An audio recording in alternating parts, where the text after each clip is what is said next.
तो सोचिए, एक औरत जिसने अपनी पूरी जिंदगी अपने बेटे और उसके परिवार पर लुटा दी, उसे एक दिन 80 सेंटीम के रेवियोली का बिल थमा दिया जाए। अब आप सोच रहे होंगे कि ये कहानी कैसे शुरू हुई, तो चलिए शुरू करते हैं। मेरी पिछली जिंदगी में रिटायरमेंट के बाद मेरे बेटे ने मुझसे गिड़गिड़ा कर कहा कि मैं अपने पोते की देखभाल करूं।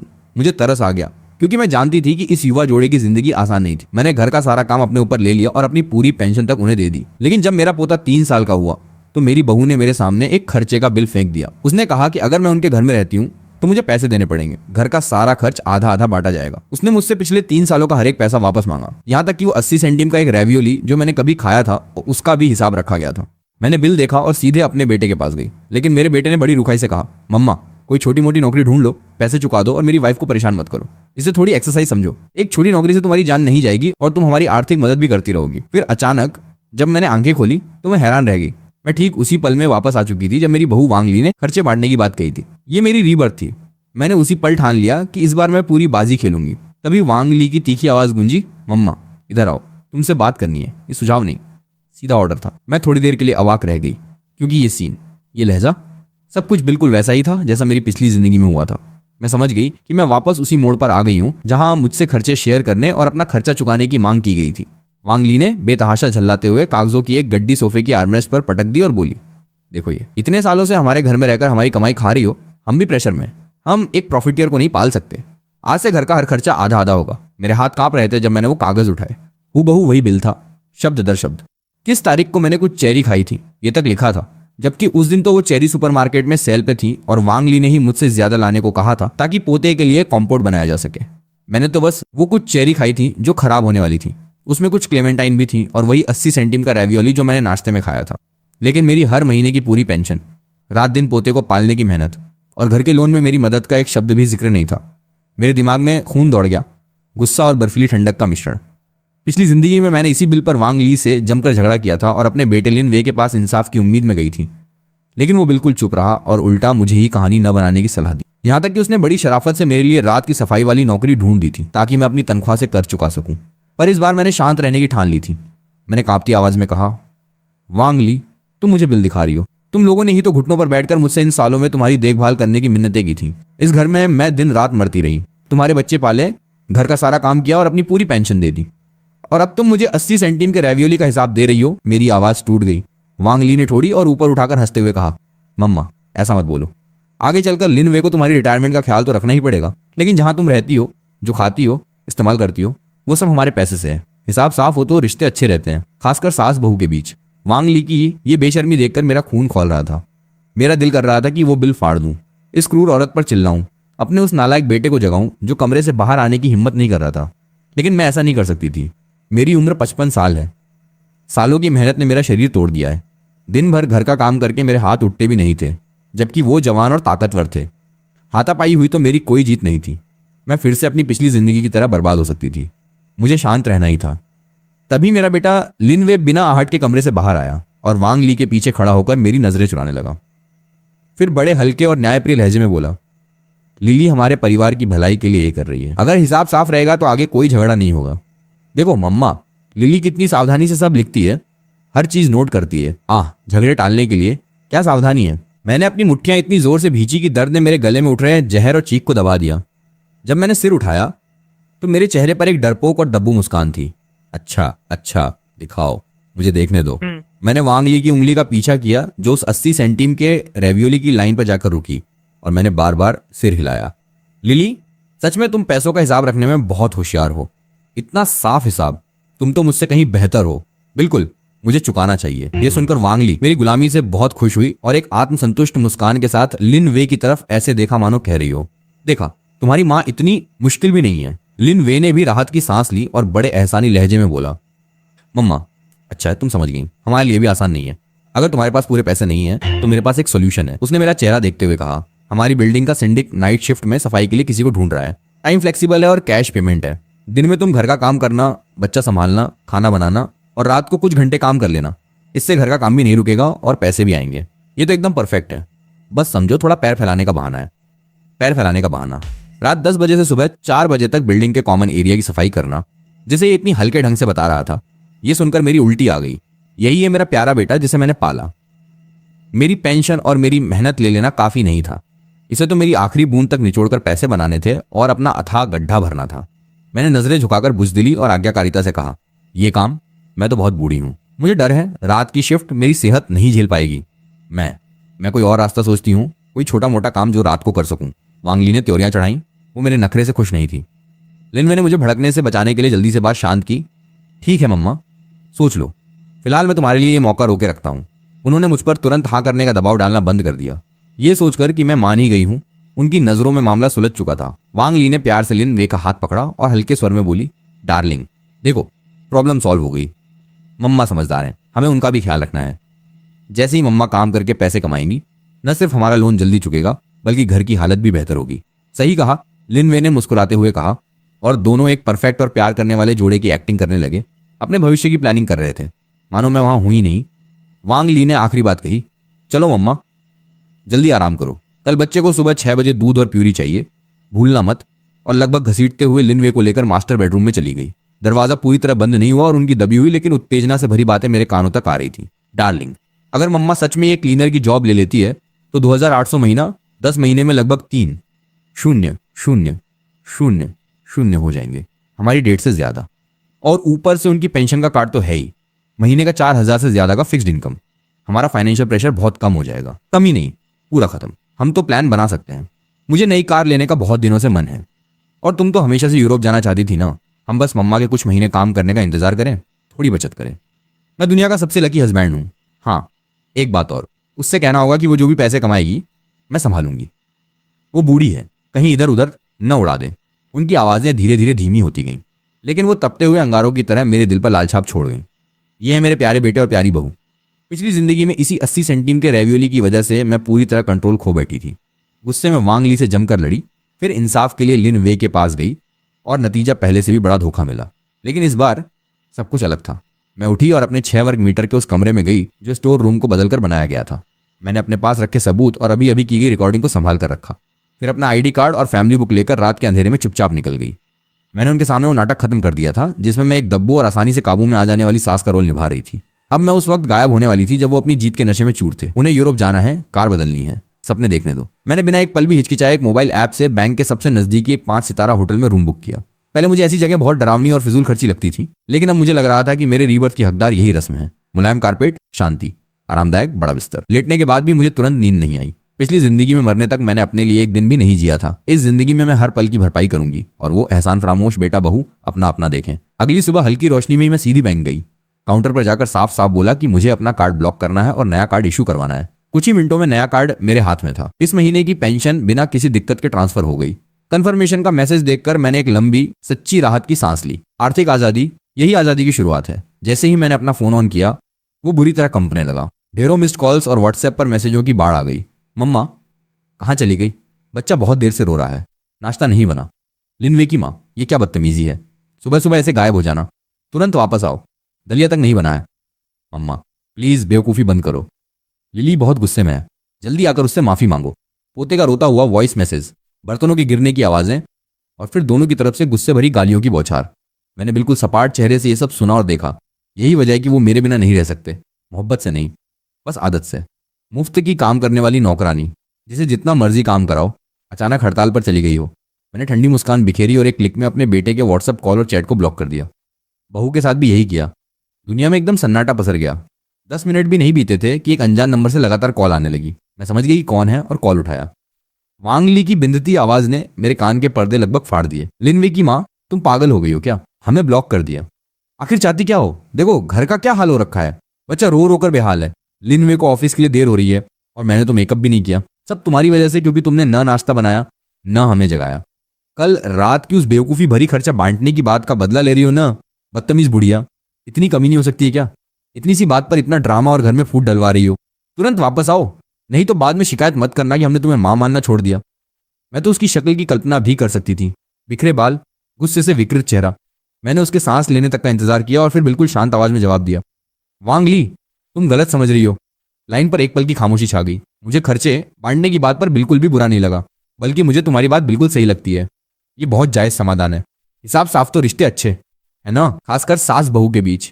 इसीलिए मैं इससे पूरी तरह सहमत हूँ और मैंने इसे अमल में लाने का फैसला कर लिया है। क्या मतलब क्या है तुम्हारा? मतलब ये कि जैसे ही तुमने कल रात खर्चे बांटने की बात कही, हम दो अलग परिवार हो गए। वांग ली की आवाज अविश्वास से भर गई। अब तुम अपनी जिंदगी जियो, मैं अब तुम्हारे घर में नहीं रहती, इसलिए मुझे न तो किराया देना है, न ही घर का खर्च शेयर करना है। मैंने अपना पेंशन कार्ड भी दोबारा बनवा लिया है, खर्चा बांटो। नहीं तो जहां तक लोन की बात है, अब से तुम खुद संभालो, और तुम्हारा रोता बच्चा, न बना नाश्ता और ऑफिस के लिए देरी, ये सब तुम्हारी समस्या है। मैं एक गैर औरत इसमें क्यों पढ़ूं? क्या तुम्हारी हिम्मत कैसे हुई? ये तुम्हारा पोता है, तुम्हारा घर है, तुम्हारा बेटा है, तुम्हारा घर है। इसे खरीदने के लिए मैंने एक पैसा नहीं दिया। मैंने 3 साल पोते की मुफ्त देखभाल की, उल्टा अपनी जेब से पैसे भी खर्चे, और अब तुम चाहती हो कि मैं अपने रहने खाने का खर्चा भी दूं। ऐसा परिवार, ऐसा पोता मेरी औकात से बाहर है। आज से हिसाब बराबर। मुझसे किसी भी काम से संपर्क मत करना, मैं बिजी हूँ। बिजी किस चीज़ में? कमीनी बुढ़िया, ये तो बस हिसाब बराबर करने की बात थी। मैंने उसके बाद की गालियों की बौछार नहीं सुनी, सीधे कॉल काटा और वो नंबर भी ब्लॉक कर दिया। फिर अपने फ़ोन की सारी सोशल मीडिया ऐप्स की नोटिफिकेशन बंद कर दी, ताकि वो मुझे किसी भी रास्ते से ढूंढ न सकें। दुनिया पूरी तरह खामोश हो गई। मैं उनके घर नहीं लौटी। मेरे पति का बहुत पहले देहांत हो चुका है। मैंने अपने बेटे को अकेले पाला। मेरा अपना एक छोटा सा अपार्टमेंट है।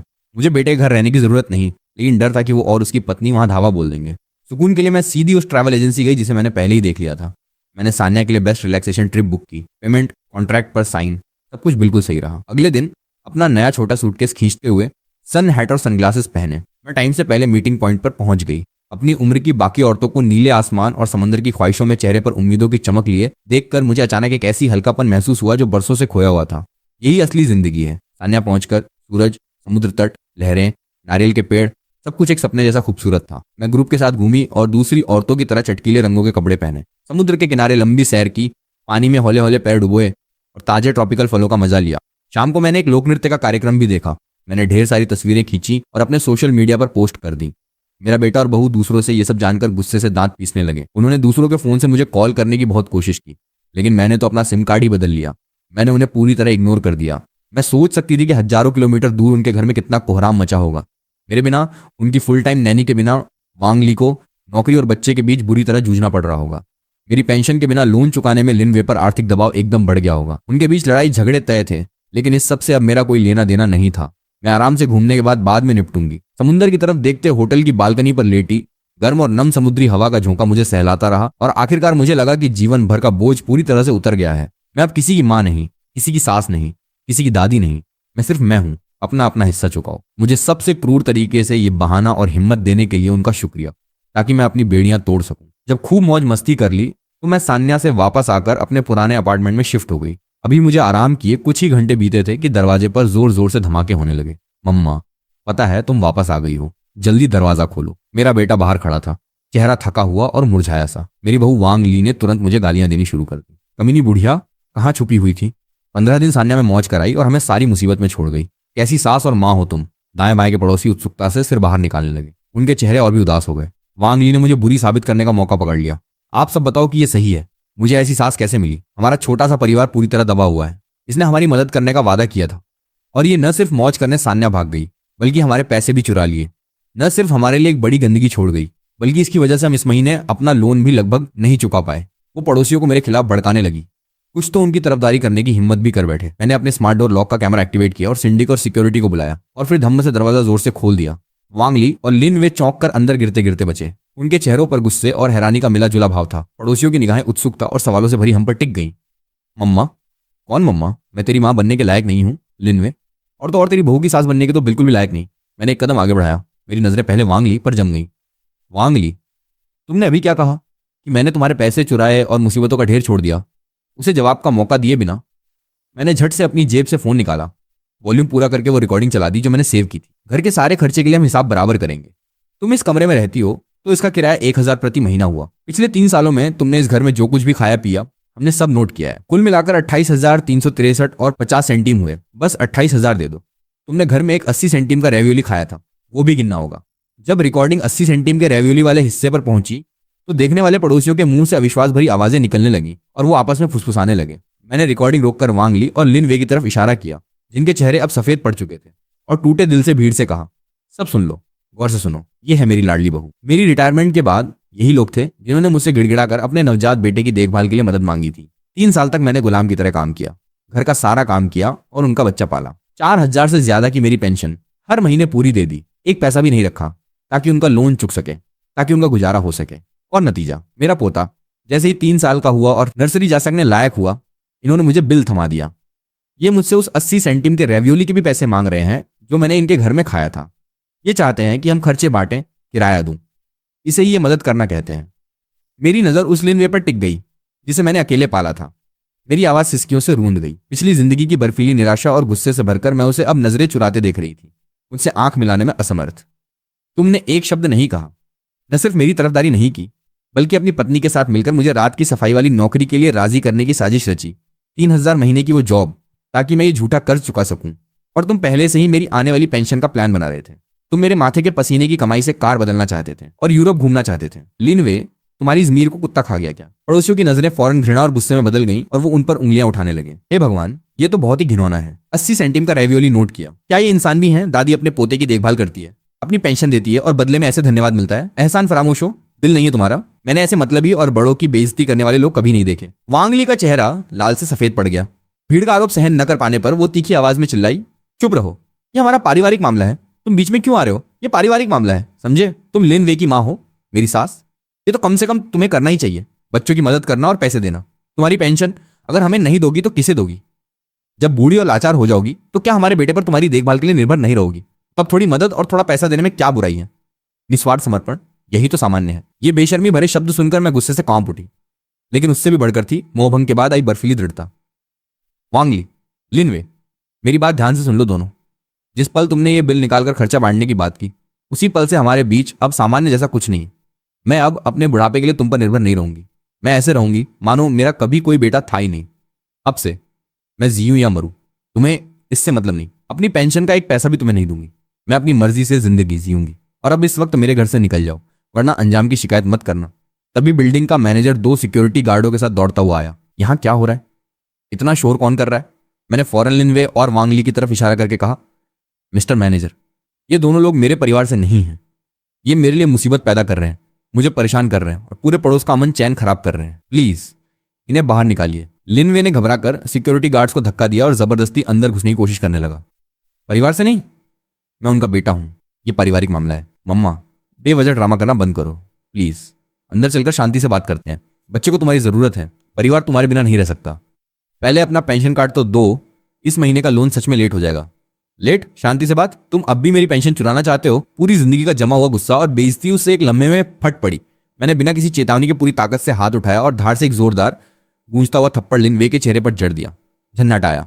वो अपना गाल पकड़कर मुझे अविश्वास से देखने लगा। धाड़ धाड़ 2 और बेरहम थप्पड़ पड़े। वांगली चिल्लाने लगी। मैंने अपना सुन्न हाथ झटकते हुए लिनवे के तुरंत लाल और सूजे हुए चेहरे को घूरा और बर्फीली आवाज में हर शब्द पर जोर देते हुए कहा, ये 3 थप्पड़ उस नालायक बेटे के लिए हैं जिसमें न संस्कार है, न दया, और जो अपनी पत्नी को अपनी मां का अपमान करने देता है। एहसान फरामोश कहीं के। लिनवे, आज से तुम मेरे बेटे नहीं हो और अब दफा हो जाओ। तुमने मेरे पति को मारा? बुढ़िया, मैं तुझे जान से मार दूंगी। ये देखकर वांगली पागल हो गई और नाखून निकालकर मुझ पर झपट पड़ी, मुझे धक्का देने के लिए। लेकिन मैं पहले से ही सतर्क थी। मैं हल्का सा बगल में हटी और साथ ही पलटकर पूरी ताकत से एक और जोरदार थप्पड़ उसके चेहरे पर दे मारा। धाड़। आवाज लिन वे के थप्पड़ से भी ज्यादा तेज थी। झटके से वांग ली को तारे नजर आ गए और वो गिरते गिरते बची। उसके सजे धजे चेहरे पर तुरंत मेरी उंगलियों के लाल निशान उभर आए। तुमने मुझे मारा? तुम्हारी हिम्मत कैसे हुई मुझे मारने की? हाँ, तुझे ही मार रही हूं। सब लोग देख लो, और आप मैनेजमेंट और सिक्योरिटी वाले भी गौर से देख लो। कैमरा सब रिकॉर्ड कर रहा है। मैंने अपने दरवाजे के ठीक ऊपर लगे नए मिनी कैमरे की तरफ इशारा किया। यही शुरू हुई। इसने मुझे धक्का देना चाहा। यह आत्मरक्षा थी। ऐसी घटिया औरत जो बड़ों की इज्जत नहीं करती, जिसका दिल काला है और जो एक बूढ़ी औरत पर हमला करना चाहती है, उसके लिए एक थप्पड़ तो बहुत मामूली सजा है। तब लिन वे और वांग ली ने डर से सिर उठाकर कैमरे की तरफ देखा। लाल बत्ती टिमटिमाते कैमरे को देखकर उनके चेहरे बिल्कुल सफेद पड़ गए, मानो खून ही सूख गया हो। उनका घमंड, धमकियां, धक्का मुक्की और गालियां, सब कुछ रिकॉर्ड हो चुका था। नहीं मम्मा, तुम ऐसा नहीं कर सकती। हम एक परिवार हैं। लिन वे ने घबराई हुई आवाज में संभालने की कोशिश की। परिवार? अपनी लाडली पत्नी को लेकर दफा हो जाओ। मैनेजमेंट साहब, इन्हें बाहर निकालिए। अगर ये तुरंत नहीं गए तो मैं पुलिस बुलाकर परेशान करने, मानहानि और हमले की कोशिश की शिकायत दर्ज कराऊंगी। और बस इतना ही नहीं, ये वीडियो रिकॉर्डिंग लेकर इनके ऑफिस जाऊंगी और इनके बॉस से मुलाकात करूंगी। फिर देखते हैं सब क्या कहते हैं। देखते हैं ऐसी हरकतों से इनकी नौकरी बचती है या नहीं। ये बात सीधे उनकी नसों पर चोट कर गई। लिनवे और वांगली दोनों ही दिखावे और अपने करियर को लेकर बहुत सजग थे। खासकर वांगली, जो हमेशा ऑफिस में एक शरीफ और सीनियर कर्मचारी की छवि बनाती थी। अगर ये किस्सा उनकी जॉब तक पहुंच गया तो उनका करियर पूरी तरह तबाह हो जाएगा। उनके चेहरों का खून उड़ गया और वो मुझे नफरत, ईर्ष्या और हैरानी के मिले जुले भाव से देखने लगे। उसमें डर और एक झलक अविश्वास भी था।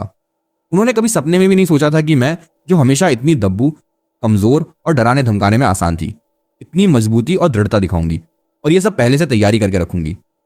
बहुत अच्छा, तू बड़ी ताकतवर है, हम जा रहे हैं, लिनवे ने दांत पीसते हुए गुस्से में कहा। वांग ली कुछ और कहना चाहती थी, लेकिन लिनवे ने उसकी बांह कसकर पकड़ ली। वो मुड़कर मुझे जहरीली नजरों से घूरता हुआ बोला, याद रखना, ये खत्म नहीं हुआ है। क्या घूर रहा है, दफा हो जा। इंतजार कर रहा है क्या पुलिस बुलाऊं? मैंने भी उसे तीखी नजरों से घूरकर जवाब दिया। आखिरकार मैनेजमेंट और सिक्योरिटी के जोर देने और पड़ोसियों की घृणा भरी नजरों तथा दबी दबी बातों के बीच लिनवे और वांग ली को दुम दबाकर दो आवारा कुत्तों की तरह भगा दिया गया। उनके अपमानजनक जाने के बाद मैंने दरवाजा बंद किया और ठंडी लकड़ी से टिक गई।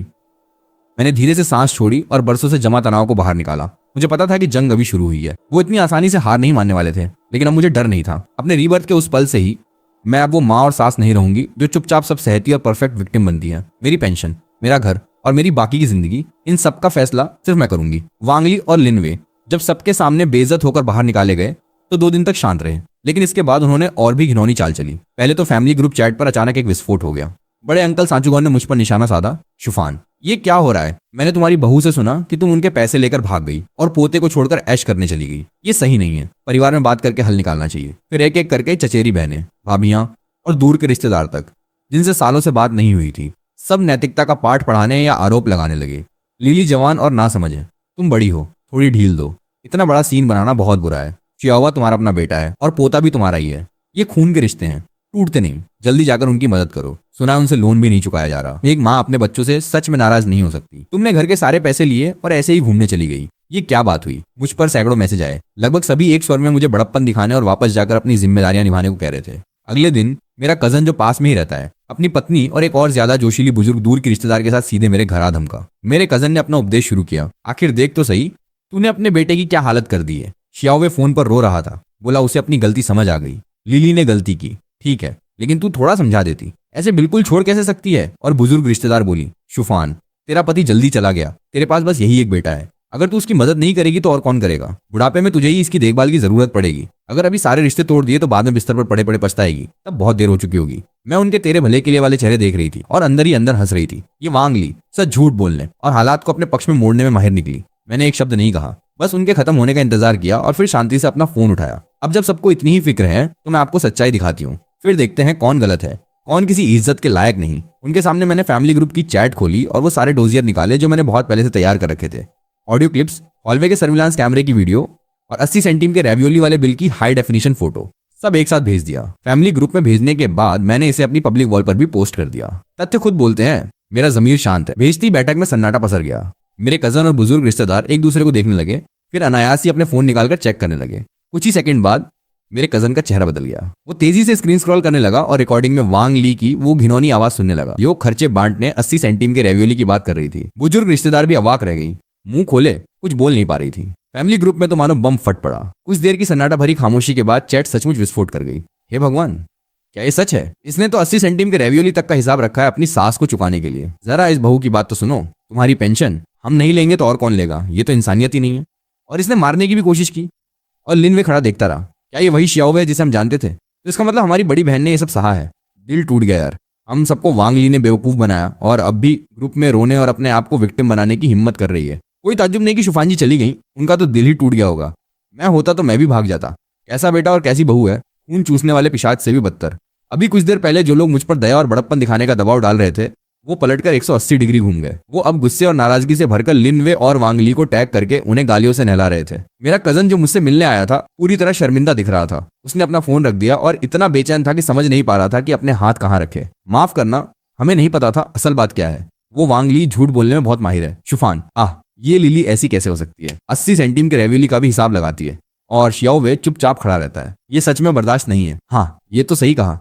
जल्दी से इस मामले को सुलझाना चाहिए। अब जब आप समझ गए हैं तो रास्ता वहां है। मैं आपको छोड़ने नहीं आ रही। दोनों तुरंत भाग निकले मानो उन्हें अभी माफी मिली हो। मुझे पता था कि इस घटना के बाद रिश्तेदारों के बीच लिनवे और वांग ली की इज्जत पूरी तरह मिट्टी में मिल जाएगी। अब कोई उनकी तरफदारी नहीं करेगा और वो खून के रिश्तों का वास्ता देकर मुझे ब्लैकमेल नहीं कर पाएंगे। लेकिन मैंने वांग ली की नीचता और बेवकूफी को कम आंका था। फैमिली ग्रुप में सच्चाई आने के कुछ दिनों बाद मुझे एक अनजान नंबर से एक लंबा SMS मिला जिसका हर शब्द धमकी से भरा था। सुन ले, तुरंत अपना पेंशन कार्ड वापस कर दे, चुपचाप आकर अपने पोते की देखभाल कर, और जो गंदगी तूने सोशल मीडिया और फैमिली ग्रुप में पोस्ट की है उसे डिलीट कर, और सबके सामने हमसे माफी मांग। मैं इस मैसेज को ऐसे देख रही थी मानो स्क्रीन के पार वांग ली का जलन और नफरत से विकृत चेहरा दिख रहा हो। मैंने बस 2 शब्दों में साफ और सपाट जवाब दिया, सपने देखो। इन 2 शब्दों ने वांग ली के पागलपन को पूरी तरह उजागर कर दिया। उसने डोइन पर एक नया अकाउंट बनाकर एक लंबी आरोपों से भरी वीडियो पोस्ट की, जिसमें उसने खुद को पूरी तरह बेगुनाह पेश किया। वीडियो में उसने जानबूझकर थका हुआ मेकअप किया था, आंखें लाल और सूजी हुई थी और आवाज सिसकियों से रूंधी हुई थी। उसने खुद को एक जालिम सास द्वारा सताई गई बेचारी बहू और एक समर्पित गृहिणी के रूप में पेश किया जिसे धोखा मिला। मेरी सास बच्चे की देखभाल में मदद करने के लिए राजी हुई थी। हम उनके बहुत आभारी थे, हमने उन्हें सबसे अच्छा दिया। लेकिन बाद में उन्होंने बच्चे की देखभाल को थकाने वाला बताकर शिकायतें करना शुरू कर दिया और घर में झगड़े करने लगी। और आखिर में उसने चुपके से हमारी सारी बचत जो हमने अपने होम लोन के लिए रखी थी ले ली और सान्या में ऐश करने चली गई। उसने हमें, मुझे और मेरे पति को भारी कर्ज और छोटे बच्चे के साथ बिना किसी सहारे के छोड़ दिया। वो फूट फूट कर रो रही थी। हम तो बस मामूली से वर्कर हैं, अब हम सच में निकल नहीं पा रहे। प्लीज हमारी मदद करें, मेरी सास को समझाएं, कहें कि हमारे पैसे लौटा दे या कम से कम बच्चे की देखभाल के लिए तो वापस आ जाए, बस इतना ही कर दे। उसने बिना किसी हिचक के मेरा नाम, मेरी उम्र, मेरी पुरानी जॉब और यहाँ तक कि मेरे शहर का इलाका भी बता दिया। ये सोच समझकर बुने गए झूठ और उसकी बेहद भ्रामक अदाकारी ने इंटरनेट यूजर्स के न्याय की भावना को तुरंत भड़का दिया। वीडियो जमकर शेयर हुई, खासकर हमारे शहर के लोगों में। लाइक्स, शेयर्स और कमेंट्स की बाढ़ आ गई और देखते ही देखते ये लोकल ट्रेंड में सबसे ऊपर आ गई। ये औरत तो बहुत ही घटिया है, अपनी उम्र का फायदा उठाकर बेटे बहू के जीने के पैसे लेकर घूमने गई। ऐसी सास तो जेल में होनी चाहिए। अगले दिन मेरे दरवाजे पर लाल रंग से रंग डालकर गालियां लिख दी गई। तीसरे दिन किसी ने मेरे लिए एक सफेद अर्थी तक भेज दी, वो भी हॉलवे में रखी थी, और मेरी फोन लाइन गंदी कॉल और मैसेजेस से बुरी तरह उड़ने लगी। मेरे social media post comment section तो नर्क बने हुए थे। अपने बर्बाद दरवाजे के सामने खड़ी होकर मेरा दिल बर्फीला हो चुका था, लेकिन मेरे हाथ बिल्कुल नहीं कांप रहे थे। मैंने सबसे पहले पुलिस को फोन करके पूरी स्थिति साफ साफ बताई और वांग ली के खिलाफ मानहानि, प्राइवेसी के हनन और साइबर बुलिंग के लिए उकसाने के आरोप में सबूत के तौर पर धमकी भरे SMS और डोइन वीडियो का लिंक दिया। फिर मैंने अपना एक पुराना अकाउंट लॉगिन किया जो मैंने बहुत समय से इस्तेमाल नहीं किया था। वो एक शॉर्ट वीडियो प्लेटफॉर्म पर मेरे असली नाम से वेरीफाइड अकाउंट था। मैं रोई नहीं, विक्टिम का रोल नहीं किया, बस शांति से वही सबूतों का पैक निकाला जो मैंने फैमिली ग्रुप में भेजा था, रिकॉर्डिंग, सर्विलांस वीडियो और बिल, और एक छोटी साफ सुथरी समय सारणी और विवरण जोड़कर सब पब्लिश कर दिया। टाइटल बहुत सीधा था, एक खास बहू के आरोपों का जवाब, तथ्य और सच्चाई। साथ ही मैंने पुलिस में सबूत जमा करके अलर्ट कर दिया। सच्चाई की ताकत बहुत बड़ी होती है, खासकर जब किसी मेलोड्रामा की हीरोइन अचानक पूरी तरह उलट पटांग स्क्रिप्ट लेकर सामने आती है, हाथ में अकाट्य सबूत लेकर। मेरे जवाबी वीडियो की वजह से ऐसा तूफान आया मानो किसी सेसपूल में चट्टान फेंक दी गई हो। जो इंटरनेट यूजर्स बेवकूफ बने थे और गुमराह हुए थे, वो समझ गए। उनमें धोखा खाने का भारी एहसास और गुस्से ने उन्हें अपने हथियार पलटने पर मजबूर कर दिया। हे भगवान, आज तो कमाल का ट्विस्ट है। 80 सेंटीम का रेवियोली, पोते की देखभाल, पूरी पेंशन देना और उस पर से हिसाब मांगना। ये बहू तो ऑस्कर विनिंग एक्ट्रेस है। इसका मोन्टाज कितना रियलिस्टिक था। इसने हमें मोहरों की तरह इस्तेमाल किया। ये बिल देखो, ये रिकॉर्डिंग सुनो, ये सास नहीं, ये तो खून चूसने के लिए पाला गया गुलाम है। मैं इस दादी के साथ हूँ, बहुत अच्छा किया। ऐसे बेटे और बहू से तो नाता ही तोड़ देना चाहिए। हम गलत निशाने पर थे, असली गुनहगार तो ये एहसान फरामोश जोड़ा है। मैंने तो झूठी वीडियो को डिफेमेशन के लिए रिपोर्ट कर दिया। मेरी शिकायत तैयार है, मैं फौरन इनके एम्प्लॉयर को भेज रहा हूँ। जनता की राय पूरी तरह उनके खिलाफ मुड़ गई। वांग ली और लिन वे की निजी जानकारी लीक हो गई। उनकी कंपनी, पोस्ट, फोन नंबर और यहाँ तक की तस्वीरें बेनकाब हो गई। अनगिनत यूजर्स ने उनके सोशल मीडिया पर हमला बोल दिया। उनके फोन की घंटी बजकर बंद हो गई। और भी ज्यादा गुस्साए लोगों ने 10 से ऊपर शिकायती चिट्ठियां लिखकर उनकी कंपनी की अनुशासन समिति, HR डिपार्टमेंट और उनके बॉस की मेलबॉक्स में भेज दी। कुछ अति उग्र लोगों ने तो उनका पता ढूंढ निकाला और उनके दरवाजे पर सड़ी सब्जियां, खराब अंडे और कचरा फेंक दिया। इस भारी दबाव में वांग ली और लिन वे की कंपनियां टिक नहीं पाई। जनता की राय को शांत करने और अपनी छवि बचाने के लिए दोनों को मैनेजमेंट ने बुलाया और फिर कंपनी के नियमों के गंभीर उल्लंघन और कंपनी की साख को भारी नुकसान पहुंचाने के आरोप में दोनों को नौकरी से निकाल दिया। उनकी जॉब और कमाई दोनों चली गई। लोन की किस्तें रुक गईं और बैंक ने रिकवरी की प्रक्रिया शुरू कर दी। घर जब्ती की कार्रवाई में चला गया। नई कार और यात्रा के उनके खूबसूरत सपने हजारों टुकड़ों में बिखर गए, कर्ज में डूब गए। जब घर में गरीबी दरवाजे से आती है तो प्यार खिड़की से भाग जाता है, खासकर इस पहले से ही इतने स्वार्थी और बेदर्द जोड़े के लिए। वो लगातार झगड़ने लगे, एक दूसरे पर दोष मढ़ने लगे। हर एक दूसरे पर आरोप लगाता कि खर्चे बांटने का आइडिया सबसे पहले किसने दिया था। हालात को इस मोड़ तक पहुंचाकर उन्होंने ही आफत बुलाई थी। शुरुआत बहस से हुई, फिर धक्का मुक्की और फिर मारपीट। कुछ दिन बाद मेरा बेटा अपने बेटे, मेरे पोते के साथ मेरे दरवाजे पर घुटनों के बल आ गया। मेरे बेटे के बाल बिखरे हुए थे, चेहरा आंसुओं और रेंट से लथपथ, और वो चिल्ला रहा था, मम्मा दरवाजा खोलो। मुझे पता है मैंने गलती की। मुझे कभी वांग ली की बात सुनकर तुम्हें हिसाब बराबर का सुझाव नहीं देना चाहिए था। मैंने उसकी बहुत खबर ली है। मम्मा, हमें अपनी गलती समझ आ गई है। अपने पोते की कसम, हमें माफ कर दो। एक बच्चा अपनी दादी के बिना नहीं रह सकता। उसकी आवाज दिल दहलाने वाली थी। ऊपर नीचे के पड़ोसी फिर से दरवाजों से सिर निकालकर देखने लगे। मेरा पोता उसकी गोद में बेचैनी से छटपटाते हुए खुद भी जोर जोर से रो रहा था। दरवाजे के पीछे मैं पत्थर की तरह सख्त खड़ी थी। ये देर से दिखाया गया पछतावा एक सुनियोजित नाटक भर था। इसकी एकमात्र वजह यह थी कि साइबर बुलिंग के दबाव में उनकी नौकरी चली गई। अब बिना कमाई और दीवार से पीठ लगी होने पर वो मुझसे चिपकना चाहते थे, अपने आखिरी सहारे की तरह। ये अपनी गलती नहीं, अपनी बेबसी की पहचान है।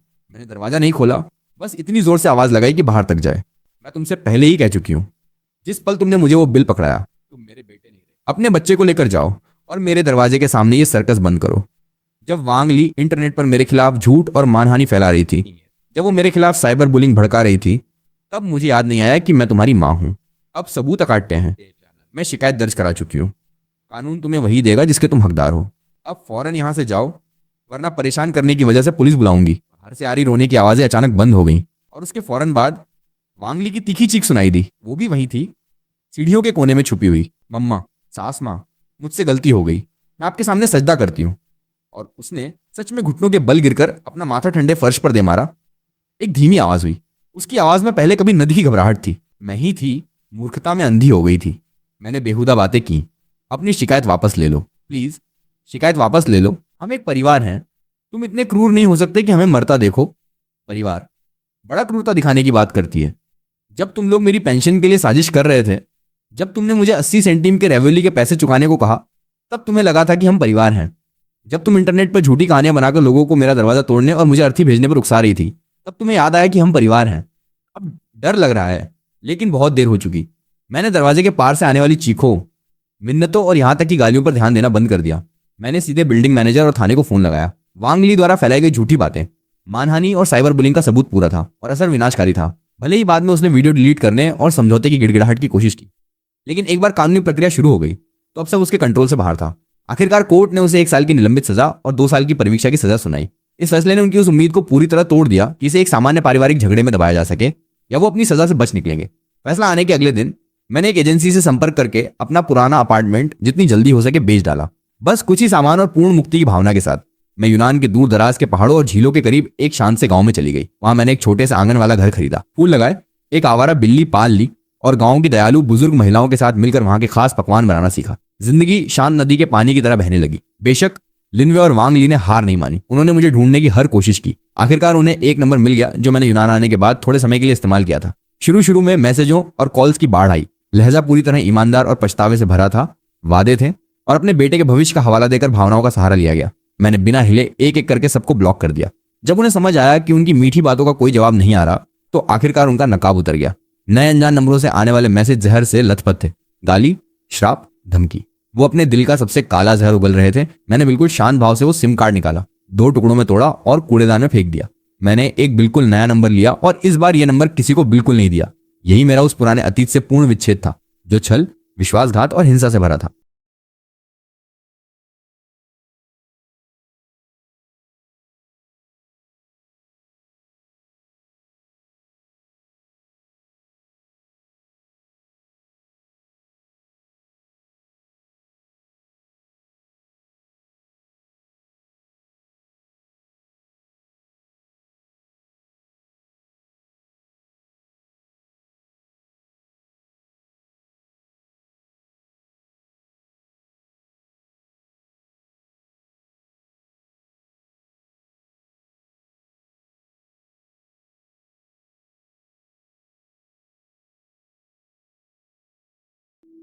अब सिर्फ मेरा पोता घर में अकेला रह गया था।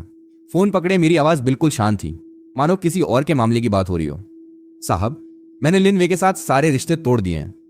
यह साबित करने के लिए रिकॉर्डिंग और पुलिस रिपोर्ट मौजूद है।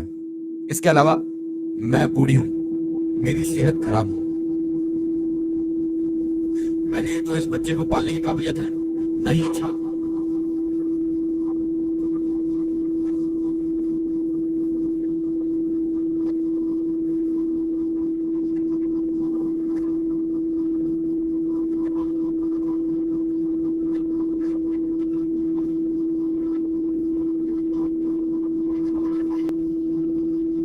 जहां तक बच्चे की कस्टडी का सवाल है, कृपया कानूनी प्रक्रिया अपनाएं या सामाजिक सेवाओं को सौंप दें। लाइन के दूसरी तरफ पुलिस वाला एक पल खामोश रहा। लग रहा था उसे पूरे मामले की जानकारी है। उसने एक आह भरी, ठीक है, हम समझ गए। आखिरकार वो पोता जिसकी मैंने 3 साल तक देखभाल की थी, उसकी माँ के परिवार के बड़ों को सौंप दिया गया। पता नहीं कभी उसे पूरी कहानी पता चलेगी या नहीं, या वो इसके लिए मुझसे नफरत करेगा। लेकिन मुझे पता है कि उस वक्त मेरे लिए और उसके लिए सबसे जिम्मेदाराना फैसला यही था। ऐसे माता पिता के साथ बड़ा होना या मेरे जैसी दादी के साथ रहना जिसका दिल कड़वाहट से भरा था और जो दोबारा खुद को समर्पित नहीं कर सकती थी, उसका भविष्य जरूरी नहीं कि बेहतर होता। अदालत का फैसला जल्द आया। लिन वे चोट पहुंचाने और मौत का कारण बनने के आरोप में मामले की गंभीरता को देखते हुए अंततः उम्र कैद और आजीवन नागरिक अधिकारों से वंचित करने की सजा सुनाई गई।